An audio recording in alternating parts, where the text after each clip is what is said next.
Hi all, this is Pixelcave, and in this video we want to give you a quick rundown of Dune Awakening and everything you should know before you buy the game. The release of Dune Awakening is almost around the corner, as it will land on PC on the 20th of May, with a later console release still to be confirmed. Before we get started, we'd be super grateful if you would consider supporting our channel, be that by giving us a thumbs up, leaving a comment or buying the game through the link in our description.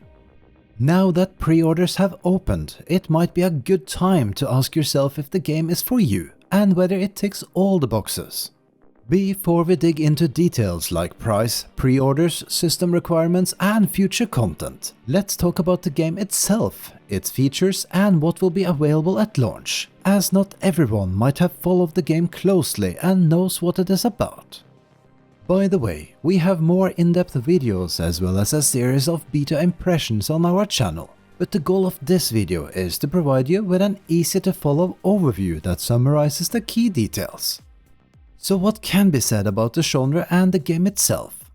Well, Dune Awakening describes itself as an open-world multiplayer survival game set in the sci-fi universe of Frank Herbert's Dune novels. Having said that, let's debunk one myth first. While the game has some MMO elements, it's not a traditional MMORPG. So no holy trinity of classes, no world bosses that require a coordinated group, nor raids and similar. Dune Awakening is a survival game at heart, combined with the possibility to play with hundreds of other players and social features like for instance guilds and an auction house. And while it is a multiplayer game, the majority can be played solo.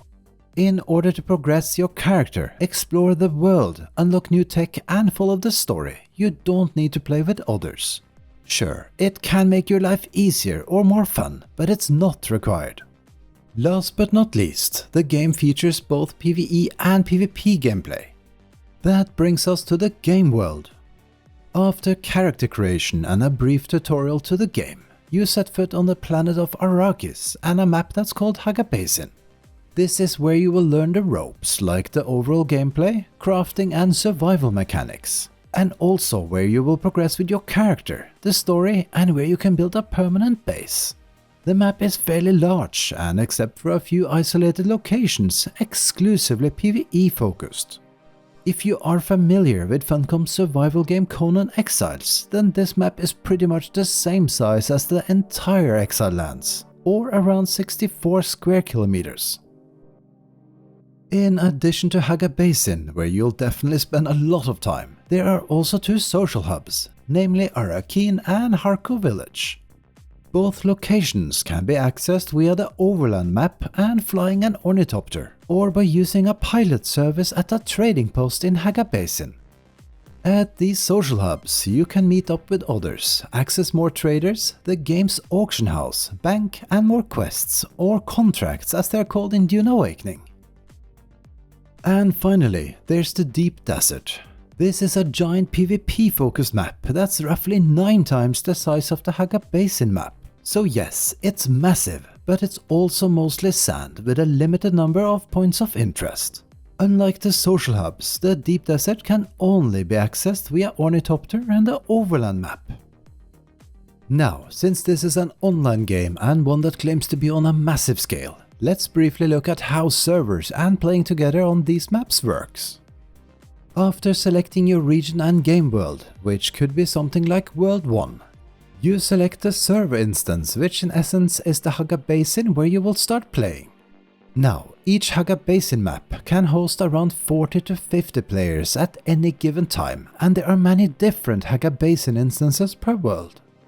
If you want to play together with friends, make sure to select the same world and server instance to start on the same Haga Basin map. Players from all Haga Basin instances of the same world can meet up at the social hubs and also share the same Deep Desert map.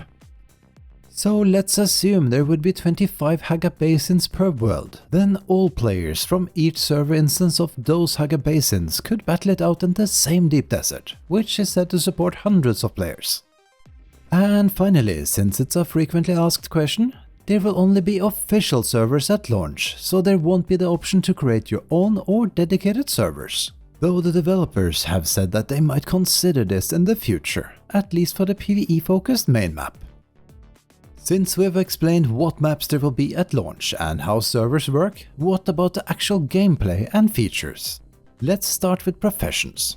When creating your character, you will be able to select one profession which determines your starting abilities. And don't worry, you will be able to unlock all professions later in game, however it can take some time to learn them. The professions that will be available at launch are Bene Gesserit, Trooper, Mentat, Swordmaster and Planetologist. Skills in the profession trees are unlocked with skill points you'll get from leveling. What's important to know is that you can have max 3 active skills and 3 equipped passives at any given time, but you can switch them as often as you like and also reset your skill trees.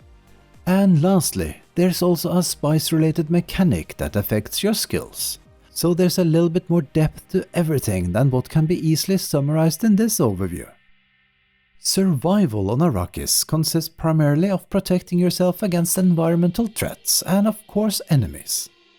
Heat on the planet requires hydration management and you'll get more proficient at it as you progress.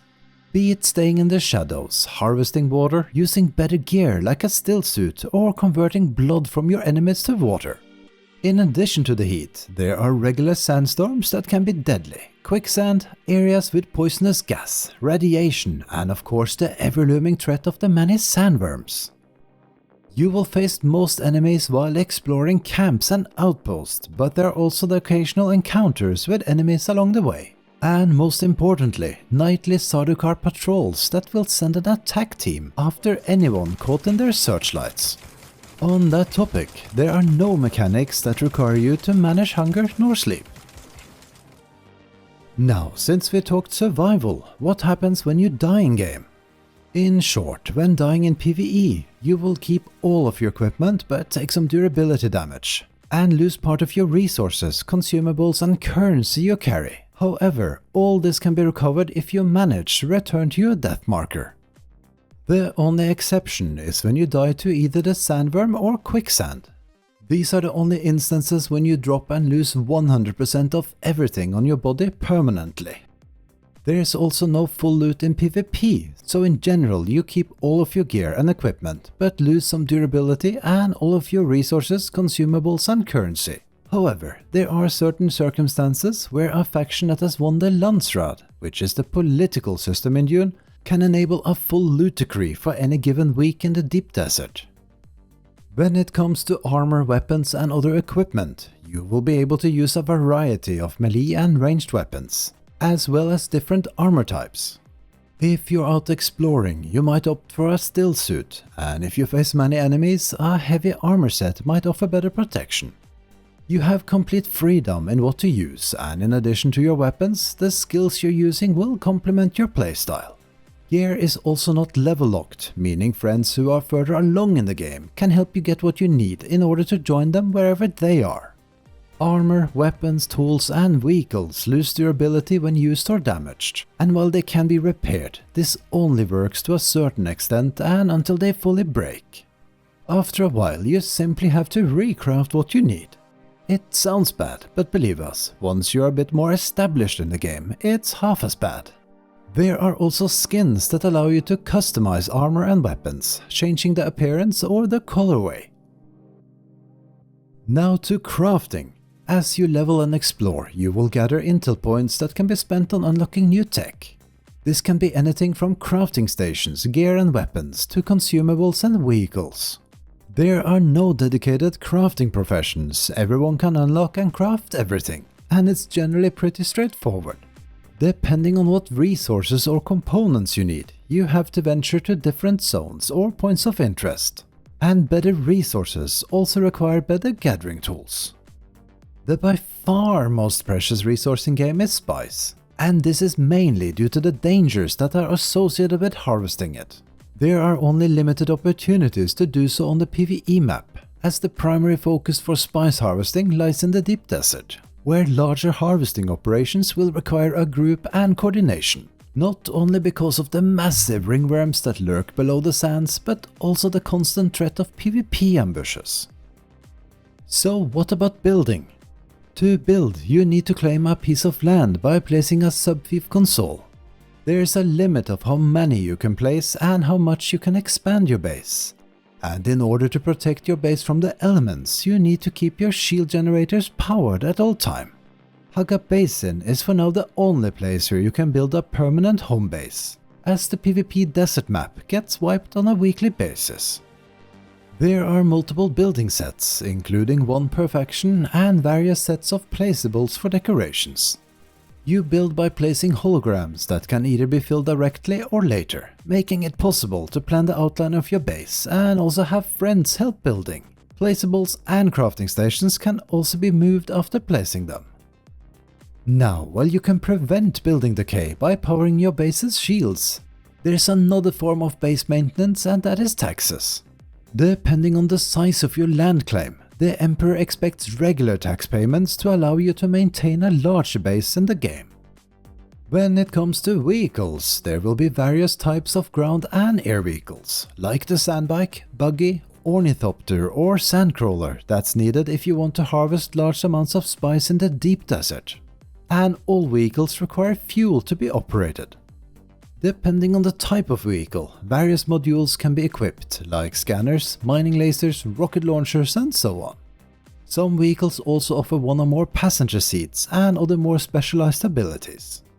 And as with gear, you'll be able to customize the skin of your vehicles as well. Be it armor, weapons, tools or vehicles, in addition to unlocking new crafting recipes in the tech tree with intel points, you'll also be able to find unique schematics in select locations, like from a secret cave or the end chest in the game's dungeon-like points of interest, which we'll talk about next. These schematics usually have limited uses, and many can only be crafted once before you need to find them again. The rarer and better they are, especially schematics from the deep desert, the more valuable to trade with other players. Imperial testing stations or Ecolabs, as well as larger shipwrecks, are dungeon-like points of interest where you can typically find specific resources, and also unique schematics as just mentioned. While these locations often provide a nice change of scenery, we suggest tempering your expectations if you expect anything like a full-blown dungeon. For one, these locations aren't instanced, so you might sometimes find them empty, and some of them are fairly small and not particularly challenging, so no massive end bosses and the likes. However, the main goal here is to rerun these places over and over for specific loot and schematics. When it comes to the larger shipwrecks, those are also one of the few locations in Haga Basin that are PvP zones, so keep that in mind when exploring.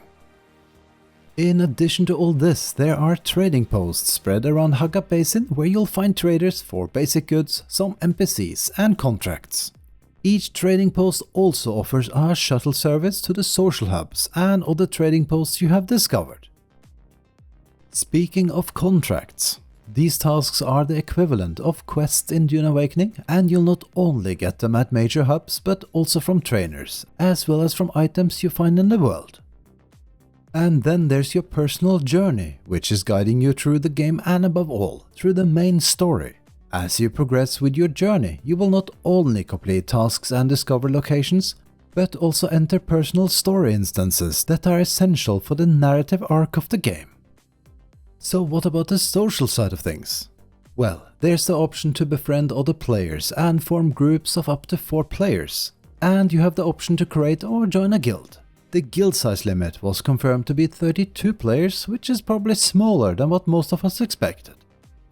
In order to join a guild, you also need to be aligned with the same house, so for example, a player who joined the Harkonnen faction won't be able to join an Atreides guild and vice versa. There's a permission system in-game that regulates access to bases, vehicles, storage and similar. So if enabled, you can create a hub for your guild or provide access to other players when building smaller outposts, or you keep everything for yourself. And this leads us to the endgame. While some might look forward to PvP battles in the deep desert, some might dread it, so what exactly can you do at endgame? Let's address the elephant in the room first, the deep desert. Once you've explored everything there is in Haga Basin, done all quests, unlocked and crafted everything, the next natural step is to venture into the deep desert. There are more unique resources, different unique schematics, and vast quantities of spice. One might argue that you don't need all that as a PvE player, but who doesn't want to have unlocked and seen it all? There's a small stretch of PvE when you enter the deep desert, where you can build a base as a retreat for your harvesting and exploration efforts. However, the map gets wiped once a week, which means nothing is permanent here. These wipes also change the map, with the locations of points of interest and resources changing on a weekly basis. While it was said that solo players and small groups can carve out a niche for themselves by either selling rare finds or survey maps from the deep desert for a living, it really remains to be seen how this pans out in reality. Will the vastness of the desert allow players to get away undetected and escape, or will they be immediately ganked by others? One should also keep in mind that traversing the map can take a significant amount of time, so there's no quick way to exit. On the other hand, those who play in larger groups, like a challenge or want to simply PvP, will likely find what they're looking for. However, if you were wondering, there is nothing like base raids in the deep desert. The focus is rather on the actual player versus player skirmishes. Now, what's the alternative to the deep desert for those who don't want to PvP? That would be what's called the Landsraad, or Dune's political system. Each week, guilds of the opposing factions compete for the Landsraad by fulfilling various tasks. That could be things like delivering resources or crafted items and vehicles. The faction that wins gets to vote on the weekly server-based bonuses.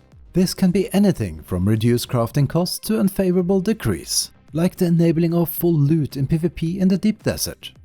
Now, doing tasks for the Landsraad circles back to mostly grinding resources, crafting and similar tasks. So if that isn't your thing, the initial endgame is looking rather slim PvE-wise. When it comes to the exclusive resources and the schematics from the deep desert, then you can of course trade with other players or guildies that like to go there, or use the game's auction house. And if you're a builder, you might simply enjoy that. Spend your time grinding resources, unlocking new placeables and getting creative. But keep in mind that there is no creative mode and that all builds have to be done and maintained on the official online servers. Now, while this summary is already quite extensive, it's certainly not covering each and every aspect and many of the smaller details. But hopefully it gives you an overall idea, or a better idea of what to expect from the game. All of this leads us to the launch. The game will see a full PC release on 20th of May, so no early access nor open beta. There will be no subscription and future DLCs will be optional purchases. And it was said that there will be no other form of in-game monetization. You can expect that the game will be expanded through free updates, bringing new content, features and enhancements. If you remember the overland map from earlier, you can see that it will be relatively easy for the developers to add new maps and maybe even planets to explore via this system. And we're really curious to see what that could be and when that might happen.